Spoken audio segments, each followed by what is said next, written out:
Hello friends, ये BCom second year का income tax का असाइनमेंट है जो कि इनकम टैक्स के असाइनमेंट का क्वेश्चन नंबर 2 है। क्वेश्चन नंबर 2 में मिस्टर श्रेय है जो कि एनआर है। जो श्रेय एनआर है वो क्या करता है, कंपटीशन करनी है टोटल इनकम की 19-20 की, जिसका पर्टिकुलर में दे रखा है। सबसे पहले हाउस प्रॉपर्टी लिखेंगे, जीएवी के लिए नोट देंगे। जीएवी के लिए क्या करेंगे, प्रॉपर नोट देंगे। जो भी आप क्वेश्चन सॉल्व करोगे उसका प्रॉपर नोट भी देकर चलोगे। ठीक है, अभी मैं नोट 1 भी दिखा दूंगा क्या लिखा हुआ है।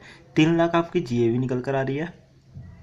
म्यूनिसिपल टैक्स 20,000 पे, जो कि एक्चुअल में किसने पे किया है, मकान मालिक ने, किराएदार का नहीं लेंगे। एनएवी निकल कर जाएगा। फिर हम इसका 30% करते हैं 84,000, और इंटरेस्ट ऑन बोरोड कैपिटल जो कि 24B में है, ये कि हमने नोट में कैलकुलेट किया है। ये अमाउंट कैसे आया है ये बात हम नोट नंबर 3 में बताएंगे। हमारा हाउस प्रॉपर्टी का लॉस आ गया, कितना हाउस प्रॉपर्टी का लॉस आ गया, 1,28,375 रुपये। हाउस प्रॉपर्टी का लॉस जो होता है, इस बात को आपको बताना है कि जो हाउस प्रॉपर्टी का लॉस है वो मैक्सिमम 2 लाख तक सेट ऑफ हो सकता है, और हाउस प्रॉपर्टी का लॉस किसी भी इनकम से सेट ऑफ हो सकता है। ये बात भी आपको नोट में लिखकर बतानी है। ठीक है, फिर उसके बाद आता है नेक्स्ट पार्ट। नेक्स्ट पार्ट में क्या आता है आपका, नेक्स्ट पार्ट में आता है कैपिटल गेन। कैपिटल गेन में आपका ये 50,000 रुपये का लॉस है। जो लॉस है 50,000 रुपये का, ये इधर नहीं लिखेंगे, ये इधर नहीं लिखेंगे। इसका रीज़न क्या होता है, शॉर्ट टर्म का लॉस सिर्फ शॉर्ट टर्म गेन से और लॉन्ग टर्म गेन से ही सेट ऑफ कर सकते हो, इसके अलावा किसी और इनकम से सेट ऑफ नहीं कर सकते। ये बात आपने नोट नंबर 4 में बतानी है। फिर इसके बाद आता है अदर सोर्सेज।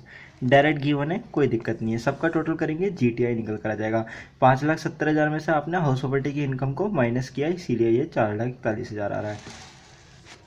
फिर इसके बाद आता है डिडक्शन, जो कि 2016 में आपने 31 मार्च 2016 में आपने लोन की रीपेमेंट करी, तो 15-16 में उसकी डिडक्शन मिलेगी 1.5 लाख की, 80C की मैक्सिमम लिमिट जो होती है।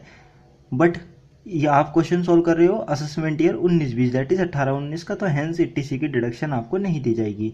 80 DDB जो दी जाती है वो एनआर को दी जाती है, आपको नोट नंबर 6 में लिखा है। और ये 80 DDB जो दी जाती है वो रेसिडेंट इंडिविजुअल को दी जाती है, एनआर को नहीं दी जाती। और ये क्वेश्चन जो है वो एनआर का है, तो इसीलिए ये नील आया है। ठीक है, इसका नोट नंबर 6 डाल रखा है। आपकी ये टोटल इनकम निकल कर आ गई। ये जो 625 आया, अगर ये 5 या 5 से ज़्यादा होती है तो इसको अगली 10 डिजिट में राउंड ऑफ करते हैं, जो कि 630 हो जाएगा। इसके ऊपर सेक्शन 288A लग जाता है, तो 288 में आपको बताना है 4,41,630 आया। इसके ऊपर अब आपको क्या निकालना है, टैक्स निकालना है। अब आपको क्या निकालना है, टैक्स निकालना है। तो कंप्यूटेशन क्या करनी है, कंप्यूटेशन ऑफ टैक्स लायबिलिटी। जब आप टैक्स लायबिलिटी करोगे तो फर्स्ट 2.5 लाख तक कुछ नहीं आएगा, बैलेंस 1,91,630 पर 5% 9581 आ गया। इसका टोटल करा 9581 आ गया। रिबेट 87A की नहीं मिलती है, एनआर है, नॉन रेसिडेंट को 87A की रिबेट नहीं मिलती है। अगर रेसिडेंट होता तो मिल जाती, 3.5 लाख वाली लिमिट आपको बतानी है कि अगर इसकी टोटल इनकम रेसिडेंट होना चाहिए और 3.5 लाख से कम होनी चाहिए, हैंस एलिजिबल है, तो वो बात आपको बतानी है। तो यहाँ एनआर है, तो हैंस आपका 87A मिल रहेगा। हेल्थ एंड एजुकेशन से 4% आपका ये निकल कर जाएगा टैक्स लायबिलिटी। यहाँ टैक्स लायबिलिटी के ऊपर टैक्स लायबिलिटी को राउंड ऑफ करने के लिए 288B लगता है, तो 9960 आ गया। ठीक है, नोट कैसे लिखने हैं ये बात मैंने आपको पीडीएफ, इसी के देखो इसके लिंक नीचे दे रखा है, लिंक दे रखा होगा, लिंक में मैंने पीडीएफ फॉर्म अपलोड कर दिया। आप वहाँ से मेरा पीडीएफ डाउनलोड कर सकते हो। गूगल ड्राइव पे मैंने गूगल ड्राइव का लिंक मैंने यहाँ पर अपलोड कर दिया है। उस पर जैसे क्लिक करोगे गूगल ड्राइव पर पहुँच जाएगा, आप डाउनलोड कर सकते हो नोट्स। ठीक है, तो मैं नोट्स के ऊपर टाइम नहीं वेस्ट करना चाहता, तो नोट 1 कैसे लिखना है, नोट 2 कैसे लिखना है, मैं आपको बस दिखा रहा हूँ। नोट 2, नोट 3 कैलकुलेशन कैसे करी, प्री का पीरियड, पोस्ट का इंटरेस्ट, टोटल, प्री की कैलकुलेशन कैसे करी है, ये आ गया। फिर उसके बाद पोस्ट की कैसे कैलकुलेशन करी है। नोट नंबर 4 शॉर्ट टर्म का ही 4 चल रहा है। फिर उसके बाद 5 80C की डिडक्शन, 6 80 DDB, 87A की रिबेट। ये तो हो गया क्वेश्चन नंबर 2। अब आ जाता है क्वेश्चन नंबर 3। क्वेश्चन नंबर 3 के लिए अगर मैं बात करूं तो क्वेश्चन नंबर 3 किसका है, ईशान का है। गवर्नमेंट एम्प्लॉय, कंपटीशन करनी टोटल इनकम की, कंपटीशन करनी टोटल इनकम असेसमेंट ईयर 19-20 की, ये पर्टिकुलर दे रखा है। इनकम अंडर हेड सैलरी है, सैलरी कितनी दे रखी है, 12,60,000 रुपये की। अब ये जो 12,60,000 रुपये की है ना, ये हम ये मान रहे हैं कि ये क्या है, हमारी बेसिक सैलरी है जो दे रखी है उन्होंने हमें। इसलिए क्या करना है, एम्प्लॉयर का कंट्रीब्यूशन भी पहले पूरा ऐड करना पड़ेगा, फिर बाद में डिडक्शन मिल जाती है। एम्प्लॉयर का कंट्रीब्यूशन और 10% of salary which ever is lower, मतलब उसकी डिडक्शन मिल जाती है 80 CCD 2 में। तो डिडक्शन में देखेंगे तो सैलरी में ये ऐड हो गया, ग्रॉस सैलरी आ गया, 16 की डिडक्शन मिल गई आपकी 40,000 रुपये की, तो 14,09,000 आ गया। फिर income under head house property. House property का लॉस किसी भी इनकम से सेट ऑफ हो सकता है, हम सैलरी से एडजस्ट कर रहे हैं, हम सैलरी से सेट ऑफ कर रहे हैं, हैंस हम इसको यहाँ पर लिख देंगे। ये बात हमें इसमें बतानी पड़ेगी, नोट में देखा है तो नोट नंबर 2 लिख दिया। इसका नोट नंबर 1 है, मैं बताऊंगा कि हमें इसको पहले ऐड करना होता है, बाद में हम इसकी क्या देते हैं, डिडक्शन देते हैं। फिर उसके बाद income under head other sources. Other sources में पहले तो खुद ने जो कमाया 1,10,000 वो लिखेगा, पहले तो 1,10,000 जो खुद ने कमाया वो लिखेगा, एंड देन फिर उसके बाद उसकी डॉटर ने जो कमाया 30,000 रुपये वो लिखेगा। उसकी वाइफ वाली क्लबिंग नहीं करेंगे क्योंकि वाइफ ने उसकी स्किल्स और टैलेंट से कमाया, टेक्निकल स्किल है, टेक्निकल स्किल से कमाया गया पैसा क्लबिंग नहीं होता, ये बात आपको नोट में बतानी है।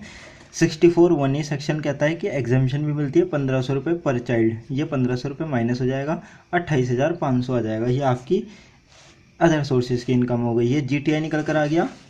फिर डिडक्शन माइनस करेंगे, PPF की डिडक्शन दे देंगे 60,000 रुपये की, बट ट्यूशन फीस की नहीं देंगे क्योंकि यंगर सिस्टर है। रिटायरमेंट बेनिफिट लाइक SPF और statutory provident fund recognise provident fund की तरह होते हैं, तो 80C में मिलते हैं, तो हैंस 20,000 आ गया। 60 + 20 कितना हो गया, 80,000। 80C मैक्सिमम कितना देता है, लॉ देखो ध्यान से सुनना, एक सेक्शन है 80 CCE, देखो यहाँ लिखा हुआ है 80 CCE। 80 CCE क्या कहता है, 80C, 80 CCD और 80 CCC, तीनों का टोटल 1.5 लाख होना चाहिए, ठीक है।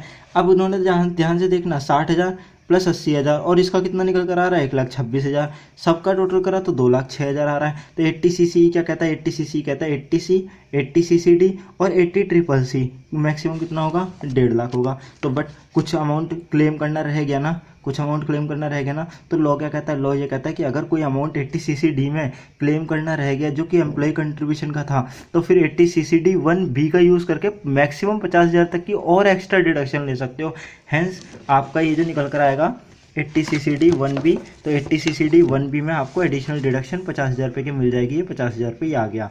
फिर 80 CCD 2 का यूज़ करेंगे, इस पर कोई 1.5 लाख 2 लाख वाली लिमिट नहीं होती, जितना जमा करा पूरी डिडक्शन मिल जाती है। तो जमा किया और 10% of salary which average lower करेंगे, 1,26,000 निकल कर आएगा। 80 CCD 2 में किसकी मिलती है, एम्प्लॉयर की, मालिक की डिडक्शन मिलती है। फिर डोनेशन ट्रस्ट को दिया, नोट नंबर 7 जो कहता है कैश में दे रहे हो आप, कैश में दे रहे हो आप, 2,000 से ज़्यादा कैश नहीं है तो डिडक्शन मिल जाएगी। हैंस ये 2,000 रुपये कैश में पे किया है जो कि डिडक्शन के लिए एलिजिबल है। बट PM केयर फंड तो अभी आया है, मोदी जी ने अभी लेकर आए हैं PM केयर फंड जो कि कोरोना का टाइम आया, हैंस इसकी डिडक्शन हम नहीं देने वाले, इसीलिए ये नील हो गया। आपकी टोटल इनकम निकल कर आ गई 12,04,500। टैक्स निकाला 2.5 लाख पे नील, 2.5 लाख से 5 लाख तक 5%, 12,500, 5 लाख से 10,000 तक, 10 लाख तक, 5 लाख से 10 लाख तक 20%, 1 लाख आ गया। बैलेंस 10 लाख माइनस 12,04,500, 2,04,000, उसका 30% ये निकल कर आएगा, 1,73,850 आया। 4% हेल्थ एंड एजुकेशन सेल्स कट करके देंगे, आपकी टैक्स लायबिलिटी निकल कर जाएगी। जो टैक्स लायबिलिटी निकल कर आएगी उसको क्या करोगे आप, राउंड ऑफ करोगे 288B में, 1,80,800 जो कि 10 के डिविजिबल में होती है, तो 288B सेक्शन भी आपको लिखना पड़ेगा। फिर इसके नोट्स हैं, note 1, note 2, note 3, note 4, note 5, note 6, note 7, note 8, note 9, ये मैं लिंक में अपलोड कर रहा हूँ, आप उधर से देख के समझ सकते हो नोट, और सारे नोट लिख कर आना, तभी आपको मार्क्स मिलेंगे ज़्यादा, ठीक है। Thank you so much. Please मेरी वीडियो को आगे दोस्तों को शेयर करें और सब्सक्राइब करें मेरा चैनल।